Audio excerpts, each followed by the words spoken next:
New book review, Michael Crichton's Jurassic Park. International best seller, 1998 की movie सबने देख रखी होगी, द जुरासिक पार्क। वो इसी किताब के से इंस्पायर होकर बनी थी। एग्जैक्टली वैसी नहीं थी, उसमें काफ़ी कुछ बदलाव कर दिया गया था। तो मैंने जुरासिक पार्क, माइकल क्राइटन मेरा रिश्ता एक बहुत पुराना भी है कि जब मैंने पहली बार सन 2000 में कोई इंग्लिश नॉवेल खरीदी थी तो वो थी Michael Crichton's the Lost World, Jurassic Park का सेकेंड पार्ट। तो सन 2000 में मैंने जुरासिक पार्क का सेकेंड वर्जन मतलब सेकेंड पार्ट मैंने पहले पढ़ा, और आज 26 साल बाद मैंने उसका पहला पार्ट पढ़ा। तो ये एक छोटा सा ट्रिविया था जुरासिक पार्क को लेकर मेरा। तब भी मैंने जब लॉस्ट वर्ल्ड पढ़ी थी, यंग थे काफी, 12th का एग्जाम दिया था, और मुझे झकझोर दिया था उस लॉस्ट वर्ल्ड की वॉयलेंस ने। उसमें जिस तरीके से कोई पात्र वॉयलेंट, मतलब हिंसा, ऐसी हिंसा कोई पात्र छूता नहीं रह गया था उस किताब में, बच्चे बूढ़े सब, द लॉस्ट वर्ल्ड में। और काफी दिनों तक, महीने 2 महीने तक वो डर मेरे अंदर समाया रहा था वो लॉस्ट वर्ल्ड पढ़ने के बाद। इस हद तक उस किताब ने मुझे अंदर से हिला दिया था। आज 26 साल हो गए हैं, तो मैंने जुरासिक पार्क इस साल, चूंकि प्लान था कि फिक्शन ज्यादा पढ़ना है, तो उसमें जुरासिक पार्क बहुत पहले खरीद ली गई थी इस सीरीज में।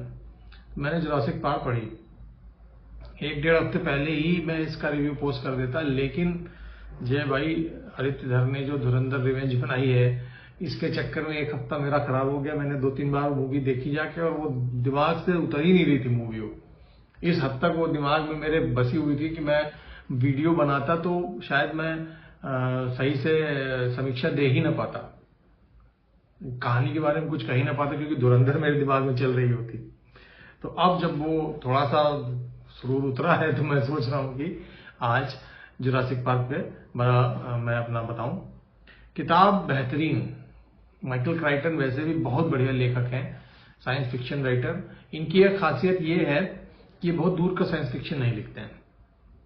इतनी दूर का नहीं लिखेंगे कि 1000 साल बाद, या एक नई सिविलाइजेशन, या कोई दूसरी पृथ्वी, या मानवों के पास कुछ विचित्र टेक्नोलॉजी। नहीं, ये आज की साइंटिफिक अचीवमेंट्स, आज के साइंटिफिक वर्क, जो भी साइंस वैज्ञानिक लोग जो काम कर रहे हैं, जो इजाद कर रहे हैं, उन्हीं को लेकर एक ड्रामा, एक थ्रिलर बुनते हैं, जिसमें आपको ये लगेगा कि ये जो बोल रही है तो हो जाएगा, कहीं ना कहीं कोई कर रहा होगा इस तरह। और जब ये लिखी गई थी 1998 में, तो उस समय genetic engineering, genetic gene technology, biotechnology, इसका बोलबाला था। 2 फील्ड चल रही थी उस टाइम पे, एक इंफॉर्मेशन टेक्नोलॉजी और एक बायोटेक्नोलॉजी, दोनों फील्ड प्रॉपर। मैं इंफॉर्मेशन टेक्नोलॉजी में चला गया, और मेरे साथ के कुछ लोग बायोटेक्नोलॉजी में भी गए। तो उस समय की ये किताब है, और उससे पहले की है, मतलब 1998 शायद 90, पहला मैं अभी देख के बता देता हूं, पहली बार ये कब पब्लिश हुई थी, 1991 यूके में पब्लिश हुई थी। तो सोचिए आप, उस समय इस हद तक जीन टेक्नोलॉजी का बोलबाला था। और मैं ये नहीं कहूंगा पॉपुलर हो गई थी, लेकिन इसमें ब्रेक थ्रू हो रहे थे, कंपनीज खुल रही थी। जब भी कोई टेक्नोलॉजी आती है, तो कई सालों तक तो वो लेबोरेटरीज में बंद होती है। जैसे अगर आज की मैं उसमें बात करूं, तो 3D प्रिंटिंग एक टेक्नोलॉजी है जो आज से बहुत पहले थी। जुरासिक पार्क में दिखाया गया था 3D प्रिंट करके, वो नेजल कैविटी वेलोसिरैप्टर की बनाते हुए, तब से है, लेकिन अब पॉपुलर हुई। सोचिए 25-26 साल बाद वो पॉपुलर हो पाई, क्योंकि उसके पेटेंट एक्सपायर हुए, फिर लोगों ने उसको इस्तेमाल करने शुरू किया।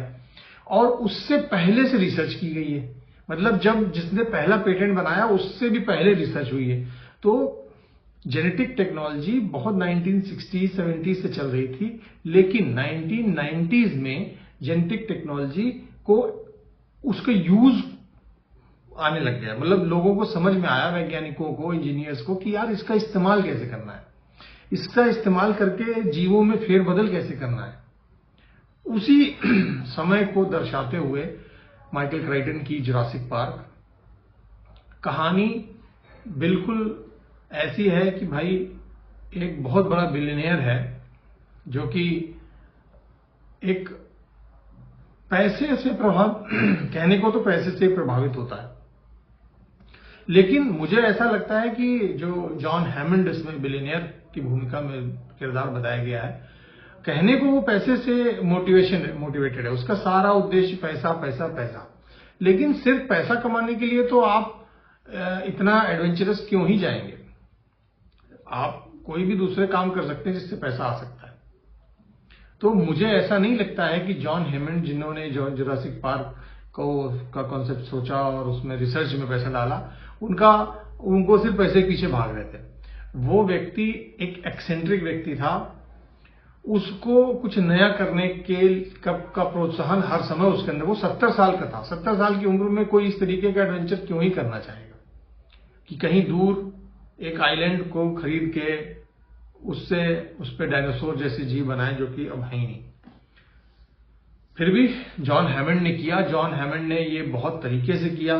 कई सारे पुराने उस समय के पेलियोंटोलॉजिस्ट हायर किए गए, जो जिनसे कई तरीके की इंफॉर्मेशन ली गई कि ये जानवर क्या खाता होगा, ये रहता कैसे होगा, इसको कितनी जगह चाहिए होती। दुनिया भर की पेलियोंटोलॉजिस्ट जैसे एलन ग्रांट और एली सैटलर जो थे, ये दोनों लोग बहुत मतलब अचंभे में पड़ जाते थे कि कोई इस तरीके के सवाल क्यों पूछ रहा है।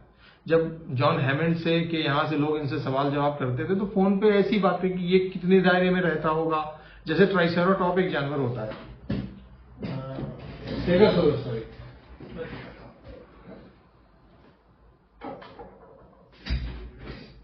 ये देखिए, ये है स्टेगोसॉरस। ये जुरासिक पार्क के ऊपर ही मॉडल बनाया गया है, देखिए। तो ऐसे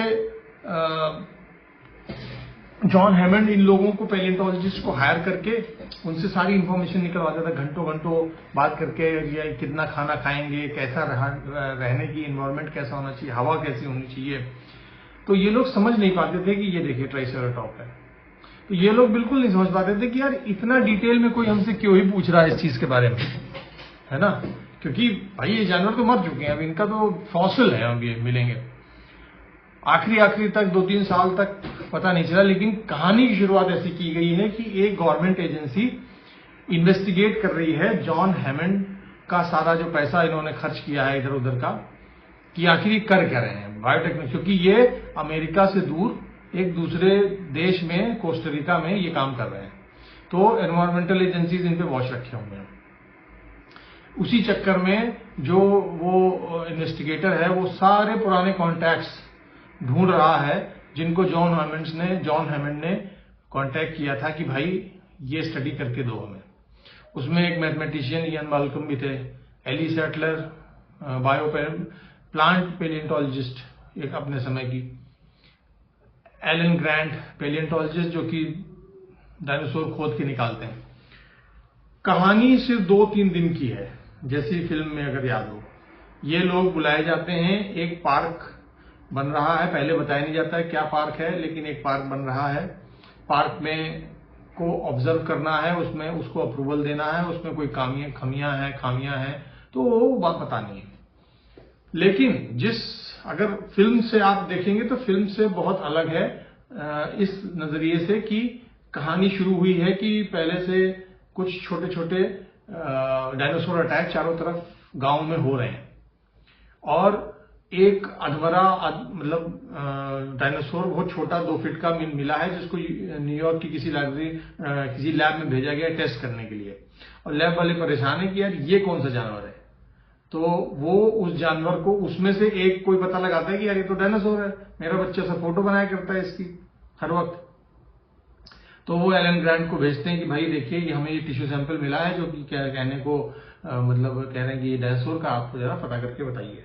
वो पता करें उससे पहले जॉन हैमंड इनको न्योता देते हैं कि भैया आप मेरे कहे पे आए। और चूंकि ये लोग उससे पैसा ले रहे थे अपनी डिग्स स्पॉन्सर करने के लिए, तो भाई इनको जाना था। 2 दिन का ये सारा खेल है। बाद में वही सब होता है, ये लोग पार्क पहुंचते हैं, पार्क में घूमते हैं, खूब वही अचंभित हो जाते हैं देख के, कह रहे यार ये जानवर ऐसे वैसे। काफी डिटेल में बताया गया है कि ये जानवर कैसे बनाए गए, जो फिल्म में भी बताया गया है, किस तरीके से जीन सीक्वेंसिंग की गई।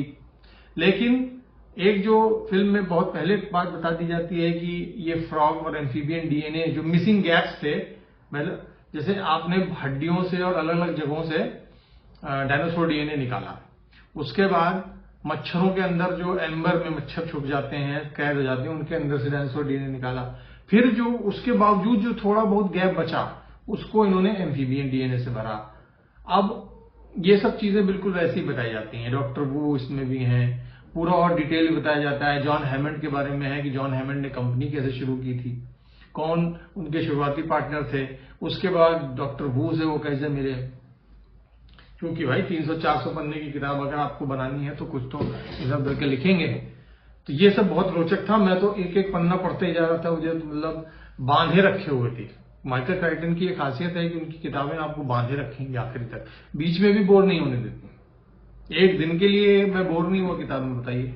वरना तो पता नहीं कितनी किताबें पढ़ी जिनमें यार 100 पन्ने निकल गए, लगा यार ये क्या हो रहा है, समझ में नहीं आ रहा। फिलिप के डिक की खास बात ये है, पूरी किताब अच्छी होगी, बीच के 50 पन्ने आपको लगेंगे यार ये क्या बकवास है, चली जा रही, जल्दी खत्म हो ये चीज। खैर, जुरासिक पार्क वापस आते हैं। कहानी में वही सब। डेनिस नेडरी हमारे सॉफ्टवेयर प्रोग्रामर लालच में आ जाते हैं, अपने लिए एक विंडो बनाते हैं जिसमें वो पार्क से बच के निकल लेंगे।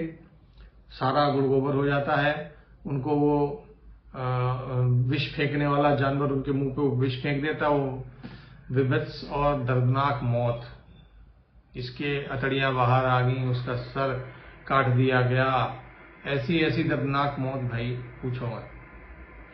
जैसे एक जानवर मारेगा किसी को, आज भी अगर कोई शेर चीता जब कोई किसी जानवर को किसी इंसान को मारता है तो वो बहुत विभत्स होता है। चिथड़े उड़े हुए हैं, पेट फट गया है, आधा खा लिया है, आधा बचा हुआ है। ये चित्रण इतना मार्मिक है इस किताब में कि पूछिए मत। जो डर फिल्म को देख के लगा था, डायनासोर जब उसमें टायरानोसोरस रेक्स है, वो डर तो कुछ ठहरता ही नहीं है जब आप इसे पढ़ो। जो टायरानोसोरस रेक्स का जो पढ़ने से जो डर आता है अंदर, वही कहानी होगी। आपके मन में वो फिल्म चल भी रही होगी, अच्छा ये सीन वो सीन एक के बाद एक, लेकिन जो डर आप खुद से फील करोगे, ओ भाई उसका तो कोई मुकाबला ही नहीं है। आधे से ज्यादा किताब, 80% किताब में ये टायरानोसोरस रेक्स से, उसमें फिल्म में तो कुछ था ही नहीं, थोड़ी देर का सीन था, लेकिन इसमें 80% किताब में ये टायरानोसोरस रेक्स से ही बच रहे हैं। पहले शुरुआत में पार्क पहुंचते, पार्क पहुंचने के बाद जो है ये टायरानोसोरस, जब लाइट चली जाती है तो टी-रेक्स से ही बच रहे होते हैं। जैसे तैसे उसको बेहोश करते हैं, पार्क को कंट्रोल में लाते हैं, और उसके बाद वेलोसिरैप्टर्स का काम शुरू होता है। वेलोसिरैप्टर्स उतने ही शातिर, उतने ही खतरनाक दिखाए गए हैं, बल्कि मैं कहूंगा फिल्म में कम दिखाए गए हैं। यहां तो ये वेलोसिरैप्टर्स जंप मार के दूसरी मंजिल पे कूद जा रहे हैं। 10 फीट की जंप उनके लिए कोई बड़ी जंप नहीं है, ऐसे जंप करके फेंस पार कर ले रहे हैं। तो आखिरी का जो बचा हुआ सेक्शन है जिसमें ये लोग वेलोसिरैप्टर्स से लड़ते हैं, अगेन वो इसलिए क्योंकि पार्क ऑक्सिलरी पावर पे चला जाता है, और ऑक्सिलरी पावर पे जाने की वजह से अचानक से सब झड़ाम से सारे सिस्टम बंद हो जाते हैं। तो पता चलता है कि भैया जाओ, वापस जाओ और इसको फिर से मेन से ऑन करो जाके, तब ये मेन पावर पे चलेगा। सब वही चीज है, लेकिन फिल्म में बहुत काट-छांट कर दी गई। स्टीवन स्पीलबर्ग ने बच्चों की फिल्म बनाने के चक्कर में ऐसी तैसी मार दी है इस किताब की। इतनी विभत्स और इतनी ड्रामेटिक किताब है कि अगर मैं चाहूं तो कोई और डायरेक्टर पकड़ो भाई, जो कि इसको एज इट इज वैसे बनाए जैसे इसके अंदर लिखा हुआ है।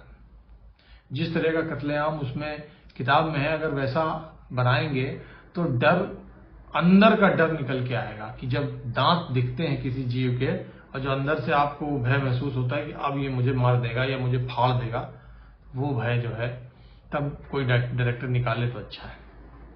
आ जाते हैं प्लॉट पॉइंट्स पे। डेनिस नेड्री को विलन बताया गया था मूवी में, इसमें भी वही है। डेनिस नेड्री लालच में आकर ये काम करते हैं, लेकिन मैं ये कहूंगा कि असली विलन जॉन हैमंड है। डेनिस नेड्री ने लालच में आकर कुछ देर के लिए बिजली तो बंद करी और अपना पैसा कमाने के चक्कर में लेके भागा, लेकिन उसको उसके कर्म का फल वहीं मिल गया तुरंत। पर जो जॉन हैमंड का किरदार है, जो कि एक तरफ तो रेवोल्यूशनरी काम करने पे उतारू है कि भाई जो जीव कभी लाखों करोड़ों साल पहले मर गए थे उनको जिंदा कर दूंगा, वहीं पर वो पूरे नॉवेल में इतनी चिंदी चोरी करते हुए दिखाया गया है कि आपको लगेगा यार तुम क्या कर रहे हो, ऐसे कैसे चला सकते हो कोई पार्क। आपके पास सिस्टम के बैकअप्स नहीं है, आपके पास प्रॉपर लोग नहीं है, आपने जानबूझ के लोग कम कर दिए क्योंकि खर्चा बढ़ रहा है। आपने करोड़ों अरबों के डायनासोर बनाए, लेकिन लोगों का खर्चा आपको ज्यादा लग रहा है। मुझे माइकल क्राइटन का ये तर्क समझ में नहीं आया, लेकिन पता नहीं क्यों भाई जॉन हैमंड अरबों खर्च कर देते हैं, $1 बिलियन अपने पार्क पे, लेकिन गार्ड्स को पैसा देने के लिए उनके पास नहीं, तो उन्होंने मिनिमम गार्ड रखे कि मिनिमम कैपेसिटी से हम चला लेंगे सब ऑटोमेशन। क्या ऑटोमेशन महंगा होता है या गार्ड रखना महंगा होता है? इलेक्ट्रिक व्हीकल के लिए ट्रैक बिछाना महंगा है या फिर डीजल पावर्ड जीप चलाना महंगा? हमें तो लगता है इलेक्ट्रिक व्हीकल का जो ट्रैक इन्होंने बिछाएगा वो ज्यादा महंगा पड़ गया होगा, है? आज भी अगर हम लोग एनिमल सफारी करते हैं तो किसी पार्क में आप ये नहीं देखोगे कि इलेक्ट्रिक व्हीकल और एक लाइन पे चल रहे हैं, ऐसा नहीं होता। नॉर्मल साधारण डीजल पावर्ड जीप होती है, वो ले जा रही होती है। तो जॉन हैमंड के भेजे में ये क्यों आया कि वो हर चीज लोगों को हटा देंगे और एक ही शिकारी है, एक ही डॉक्टर है, एक ही 20 लोगों से पार्क चला रहे हो और एकड़ों में तुम्हारा पार्क बना हुआ है। तो ये सोच जॉन हैमंड के कैरेक्टर को दिखाती है कि चिंदी चोरी उसके खून में थी, उसे किसी भी चीज से कोई मतलब नहीं था, उसका उद्देश्य सब कुछ उसके लिए है, वो पार्क सब कुछ है। जब जिसका काम निकल गया उसे लात मार दी। डॉक्टर वू ने जानवर बना दिए, उसके बाद डॉक्टर वू की सुननी नहीं है। डॉक्टर वू कह रहे हैं कि यार हम इनको ऐसा बना सकते हैं कि ये इतने एग्रेसिव नहीं होंगे, ये इस तरीके से, क्योंकि ऑलरेडी मौतें हो चुकी थी, लोग ये मार काट रहे थे जानवर वहां पे। तो ये अच्छा आप डॉक्टर वू की सुननी नहीं क्योंकि मेरा काम तो हो गया, आप इसको हटाओ डाले, इसको वह दूर रहो, ठीक है। वैसे ही मॉल्डूम जो उनका पार्क मैनेजर था उसकी नहीं सुननी।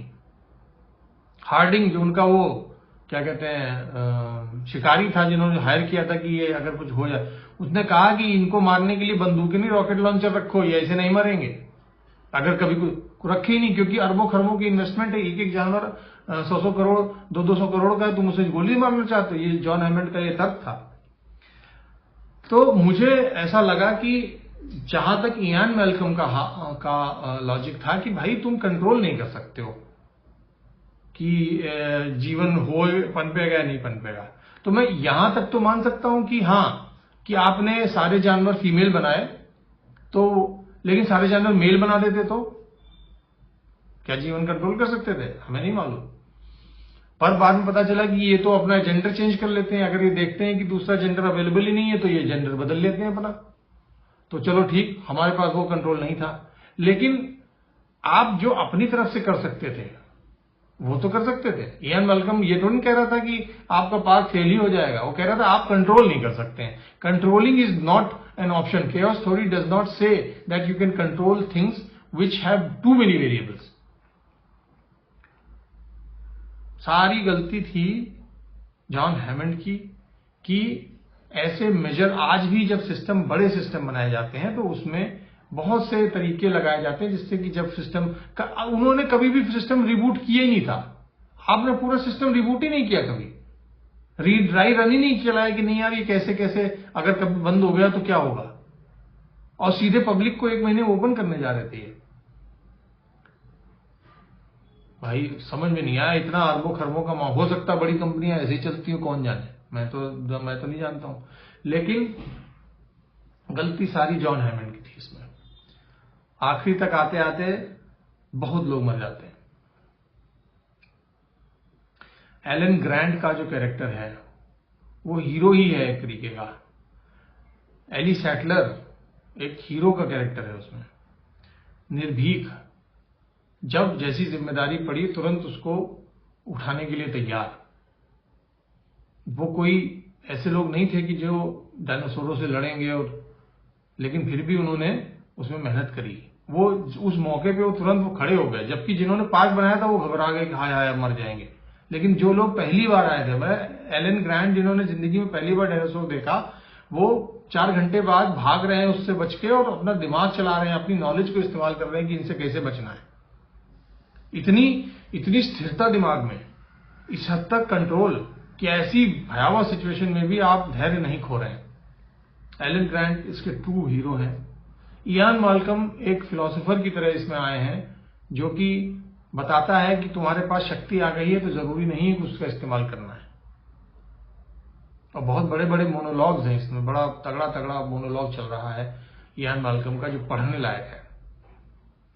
मैं कहूंगा बहुत अच्छी किताब है, जीवन में हर किसी को एक बार पढ़नी चाहिए। जुरासिक पार्क बहुत बढ़िया किताब। अगर सबने मूवी तो देखी होगी तो कुछ समय लगाकर सेकेंड हैंड ही सही, महंगी आती है, 400-500 रुपए तक चली जाती है, सेकेंड हैंड से यूज किताब खरीद लो, लेकिन पढ़ डालो इसे, बहुत बढ़िया किताब है। मैं माइकल क्राइटन की सारी, मैंने और भी पढ़ी थी, इनकी एक 13th वॉरियर वाली किताब भी थी, वो भी मैंने पढ़ी है। एंड्रोमेडा स्ट्रेन मैंने इनकी पढ़ी, बहुत बेहतरीन किताबें लिखते हैं। मैं आगे भी इनकी खूब किताब पढ़ूंगा, इस साल तो पढ़ूंगा ही पढ़ूंगा, 2-3 कम से कम। मेरी तरफ से 10 out of 5 stars Jurassic park को, इतनी बेहतरीन है। एक चीज जो मुझे खटकी, क्या टायरेनोसोरस रेक्स अगर आज होगा तो इंसान जितने छोटे जीव के पीछे भागेगा, और वो भी इंसानी बच्चों के पीछे, जो कि मुझसे भी, मेरे इतना छोटे बच्चे होते, मैं अगर इतनी दूर में, मेरी हाइट यहाँ तो बच्चा है, उसके पीछे टी-रेक्स क्यों भागेगा, मुझे नहीं समझ में आया कि इतना बड़ा जीव, उसकी दांत में तो वो बच्चे जीरा की तरह आएंगे। हो सकता है इंसानों के गाड़ियों के पीछे भागे और नाव के पीछे भागे। एक बहुत बढ़िया सीन है इसमें, नाव लाइफ बोट वाला, अरे भाई साहब बिल्कुल दिल दहला देने वाला सीन है। तो टी-रेक्स इतने छोटे, उसमें वेलोसिरैप्टर हो सकता है, उसको मैं मानता हूं हो सकता है, लेकिन टी-रेक्स, वो मुझे लगा कि यार इतना बड़ा जीव हमें क्यों, हमारे पीछे क्यों पड़ा हुआ है। जुबिनाइल टी, इसमें 2 टी-रेक्स दिखाए गए, एक बड़ा वाला, बड़ी वाली, और एक छोटा। छोटी वाली तो हमारे पीछे पड़ सकती है क्योंकि 8 फीट 9 फीट का था वो, लेकिन जो 20 फीट बड़ा जानवर है ऊंचाई में और फिर लंबाई में 30-40 फीट का है, वो इंसानों के पीछे क्यों भागेगा यार, उसकी एनर्जी कितनी खर्च होगी इंसानों के पीछे भागने में, पता नहीं। लेकिन हो सकता है ऐसा, हम कौन जाने कि वाकई में ऐसा होता नहीं। पर किताब में आपको जस्टिफाइड मिलेगा, मजा आएगा, बहुत बढ़िया है। इंग्लिश इतनी अच्छी कि आप उसे समझ पाएंगे, साइंटिफिक कॉन्सेप्ट इतने आसान कि आपको सीधे सीधे समझ में आ जाएंगे कि अच्छा ऐसे बोल रहे हैं। बहुत बेहतरीन किताब।